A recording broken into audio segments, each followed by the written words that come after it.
ಯಾಕೆ ಡಿಲೇ ಆಯ್ತು ಅಂತ ಕೇಳಿದ್ರೆ ಫ್ಲೈಟ್ ಟೈರ್ ಚೇಂಜ್ ಮಾಡ್ತಿದ್ರಂತೆ. ಮೋಸ್ಟ್ಲಿ ಪಂಚರ್ ಆಗಿತ್ತು ಅನ್ಸುತ್ತೆ. 1 ಅವರ್ಗಿಲ್ಲ ಏರ್ಪೋರ್ಟ್ ರೀಚ್ ಆಗಿದ್ವಿ.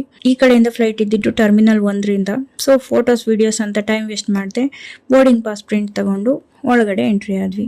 ಇನ್ನು 1 ಅವರ್ ಟೈಮ್ ಇತ್ತು. ಸೊ ಲಗೇಜ್ ಎಲ್ಲ ಹಾಕಿ ನಾವು ಹೋಗಿದ್ದೆ ಏರ್ಪೋರ್ಟ್ ಲಾಂಚ್ ಕಡೆಗೆ. ಅಪರ್ಚುನಿಟಿ ಇರೋವಾಗ ಯುಟಿಲೈಸ್ ಮಾಡ್ಕೋಬೇಕು ಅಂತಾರಲ್ಲ ಹಾಗೆ.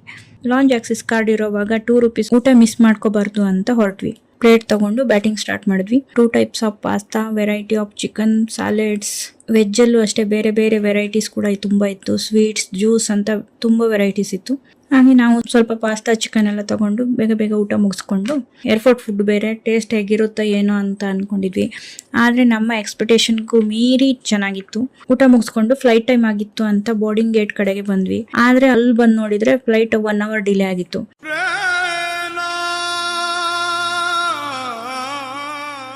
ಅಯ್ಯೋ, ಮೊದಲೇ ಗೊತ್ತಾಗಿದ್ರೆ ಇನ್ನೂ 1 ಅವರ್ ಲಾಂಜಲ್ಲೇ ಟೈಮ್ ಸ್ಪೆಂಡ್ ಮಾಡ್ಬೋದಾಗಿತ್ತಲ್ಲ ಅಂತ ಅನಿಸ್ತು. ಆದ್ರೆ ಇನ್ನೇನ್ ಮಾಡೋದು ಅನ್ಕೊಂಡು ವೇಟ್ ಮಾಡೋದು ಬಿಟ್ರೆ ಬೇರೆ ಆಪ್ಷನ್ ಇರಲಿಲ್ಲ. ಅಲ್ಲೇ ಕೂತಿದ್ದು. ಆಫ್ಟರ್ 1 ಅವರ್ ಬೋರ್ಡಿಂಗ್ ಸ್ಟಾರ್ಟ್ ಆಯ್ತು. ಯಾಕೆ ಡಿಲೇ ಆಯ್ತು ಅಂತ ಕೇಳಿದ್ರೆ ಫ್ಲೈಟ್ ಟೈರ್ ಚೇಂಜ್ ಮಾಡ್ತಿದ್ರಂತೆ. ಮೋಸ್ಟ್ಲಿ ಪಂಚರ್ ಆಗಿತ್ತು ಅನ್ಸುತ್ತೆ. ಕೇಳಕ್ಕೆ ಎಷ್ಟು ಕಾಮಿಡಿ ಆಗಿದೆ ಅಲ್ವಾ? ನಮಗೂ ಹಾಗೆ ಅನಿಸ್ತು.